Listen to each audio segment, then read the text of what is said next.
Hey Eric, Bill Barsh from Pacesetter Games here. Just want to thank you for the fantastic podcast. Listen every day on my way to or from work. It's a great format. Love the varied topics and the Gygax Memorial Fund updates. Keep it coming.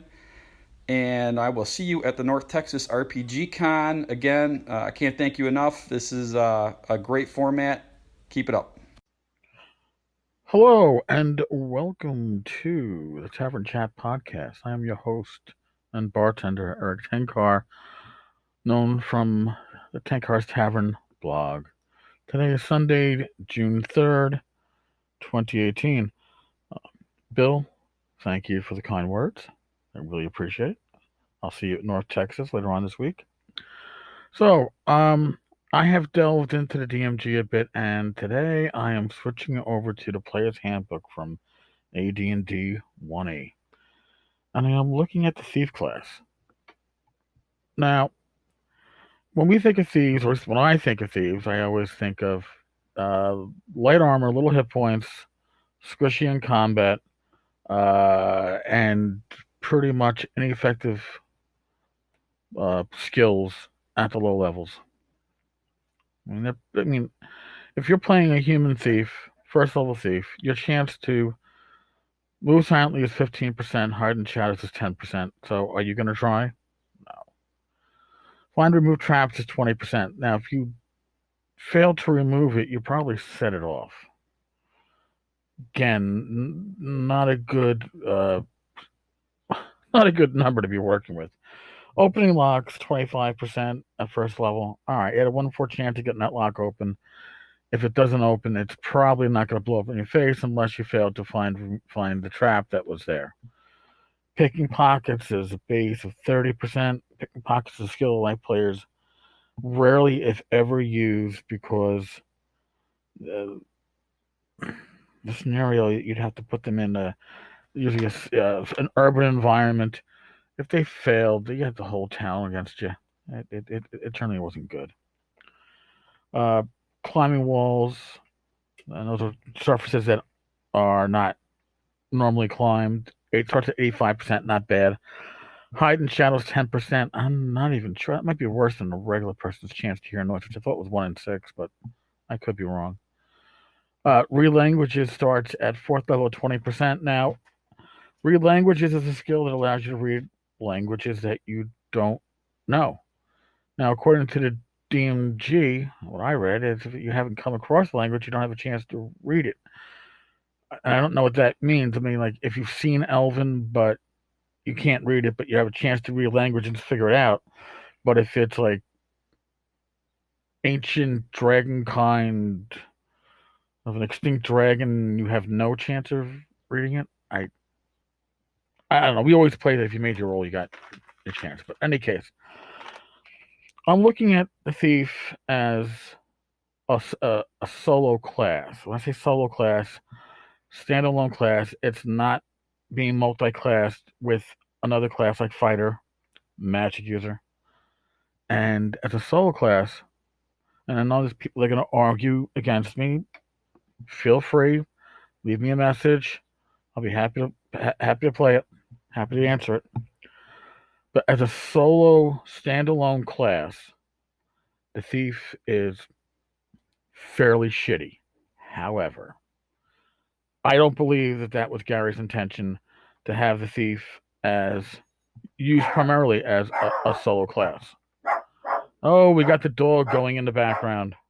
Hold on. All right. How to pick up a package from the door. I know you're enjoying the play-by-play. So, back with the thief. Original D&D, OD&D, White Box, did not have a thief class initially. And Gary expected the players to treat traps like a puzzle. 10-foot pole to avoid pit traps and maybe tripwires. Pry open doors that are locked. The thief in a way is a crutch. So when it was added, the initial skills for it show that at low levels, traps are going to be very lethal, especially if you want to rely upon your thief to be the one to find them. So, why the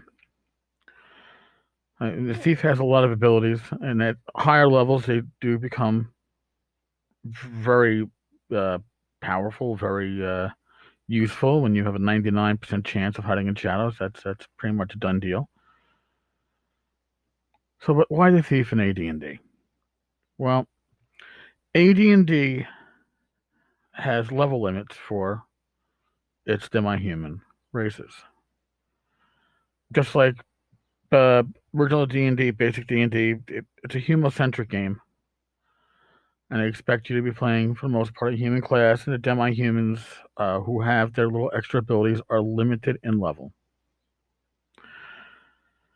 The problem with limiting something in level is that if somebody can only go up to 4th level as a fighter, say as a halfling, or 9th level as a fighter if you're a dwarf, or 11th level as a magic user if you're an elf, whatever the case may be, a lot of players are going to say, I'm never going to get to the end game. I'm never going to be able to participate in the end game. If you have Thief as part of your multi-class, because demi-humans can multi-class, suddenly you can reach the end game. And I did a little number crunching just to look this out, and mind you, when I give you a number of like 250,000, it's probably really 250,000 plus one, because that's where the levels kick in. But a magic user of 8th level needs 250,000. A fighter needs 500k to reach 9th level. A cleric needs 450k to reach 9th level. Okay. At that lowest point, 250k, a standalone thief would be 11th level. That's great. But more importantly, if that thief was multi-class, okay, and that 250 became 125, he's still solidly at 9th. It's not a huge loss. So we take that a little bit further, and we look at like an elven magic user thief. At now, an elf maxes out, assuming they have a high enough intelligence at 11th level as a magic user, but they can progress unlimited as a thief. That's what demi-humans have. They have thief as their class. They can advance without limit. So, I'll find a magic user of 11th level as a magic user, and 11th level as a thief. That comes in at about 375 expo per class. If that was a single class magic user, he'd be 12th. Think about that. If your magic user has the option to wield a longsword, your magic user has slightly better hit points, but can hide in shadows, can backstab. You can use your invisibility spell to put you in the proper position for backstab. It's a great combination. It's very powerful. And like I said, if I had a choice between being a 12th level magic user or a dual classed magic user thief, that's 11-11. I think I'd take the multi-classed. Dwarven fighter thief. For the expo needed to have a 10th level fighter, and remember, dwarves can't even reach 10th level fighter, there'll be a 9th level fighter, 11th level thief. So, the thief in AD&D really shouldn't be thought of, for the most part, as a class that is expected to be played. I mean, yeah, there are going to be human thieves out there. That's somebody might want to just play a thief, but its intention, I believe, its reason that's put in, because again, demi-humans, unlimited advancement, is to allow players to figure out ways to combine class skills and optimize. Oh God, I hate that word when it comes to gaming, but to find a way to have a fairly unique combination of skills and still advance to quote the end game. AD&D had spell lists going up to I guess like level 20. technically advancement was unlimited. In my experience, it tended to max out around name level, which was 9th, 10th, because after that, the adventures got ridiculous. But, and even when you think about advancing beyond 9th or 10th, when it comes to multi-classing, one thing you have to remember is that when your limited level class maxes out, you're still dividing your expo going forward. Expo for a multi class character is always divided by the number of classes. So having 3 classes, which is available to like half elves, they could be cleric, magic user, thieves. No, they can't be cleric. Cleric, fighter, magic users. Sorry.